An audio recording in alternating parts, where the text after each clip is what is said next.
He said, well, wait a minute then. Not just my feet, but my hands and my head in that case. And he said, he that washed needed not, He said, So after, verse 12, after he washed their feet, all 12. They had these nice socks and sneaks y'all had on. All right, sandals, dirt in it, okay? After he washed all 12 of their feet, he took his garments and he sat down and he said, know ye what I have done to you? Do y'all know what I did? You call me master and Lord. And you say, well, for I am. I am master and I am Lord. You're right. You're saying that right. But if I then, your Lord and master, have washed your feet, ye also ought to wash one another's. For I have given you an example that ye should do as I have done to you. For verily a servant is no greater than the Lord. Okay, here we go. Verse 34. Here he is about to leave. Judas is about to go, betray him. He says in verse 34, a new commandment I give unto you. A new commandment.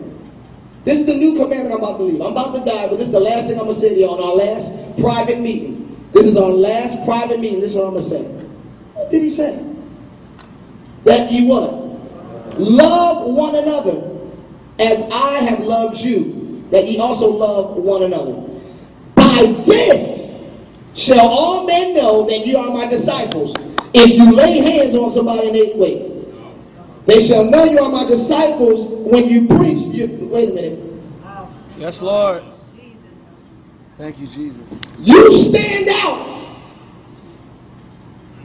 when you love one another. This is how everybody will know you're my disciple, because of your love for one another. I'm almost done. Go to 1 Kings, verse 12, and I'm done. Chapter 12, and I'm done. The issue is humility. Humility, hurry up, get there, because I need y'all to listen. Glory to your name, Jesus.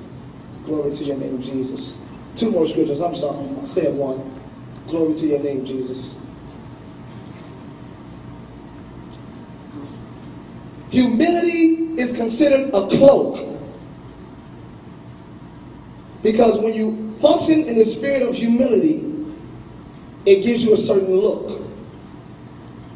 People don't like that jacket called humility because they appear lower than whoever they're serving. People who don't have humility, most of the time, don't have nothing anyway.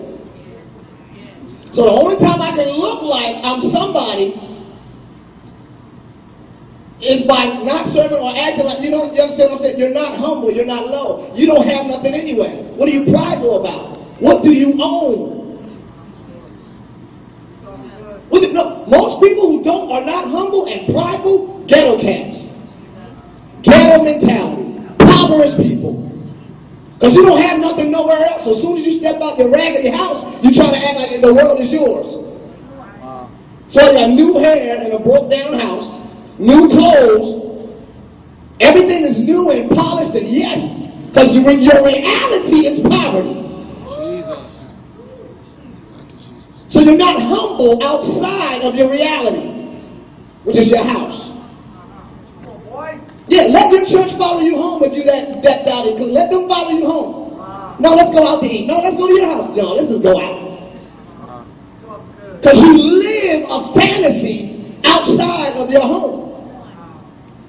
So you're not humble. You're prideful. I got new sneaks, new hair, new. That's great. Take care of yourself. Adorn yourself. That's wonderful. But with that comes a spirit. I got it. I can get it. Look, you got the new. I got the new. You got the new joint. I got the new joint. You got the new joint. This about to come out. I'm gonna get that. And you don't got it.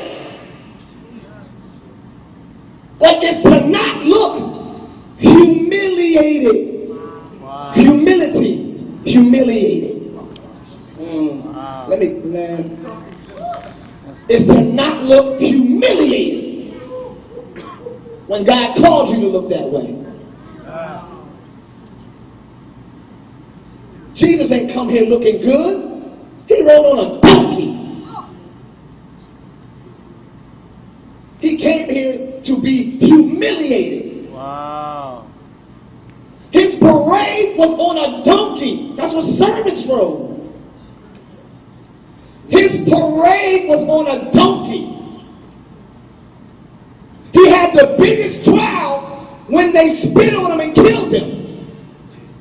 He had his biggest crowd when they killed him. This is what you're called to. You're called to suffer now, reign later. Wow. You're called to sow in tears, then reap in joy. Just come on the scene and joy.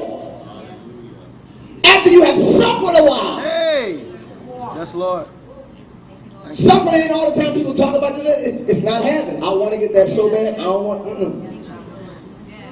Suffering is, oh, she did me dirty, mama. How you doing? You good? That ain't phony. See, let me kill something right here. When you're serving, again, your feelings are irrelevant. If you work at McDonald's, Wendy's, or Budokan, or Mr. Child's, they don't care what kind of day you had. They don't care if you just broke up with your boyfriend. They don't care if your mom just slapped you when you got out of the car because you needed a ride. They don't care. Service is your job. If you're in a ministry, you're in service. So if you up there and you just had a problem but you still dancing, you ain't phony. You're doing your job. You're not phony. You're serving.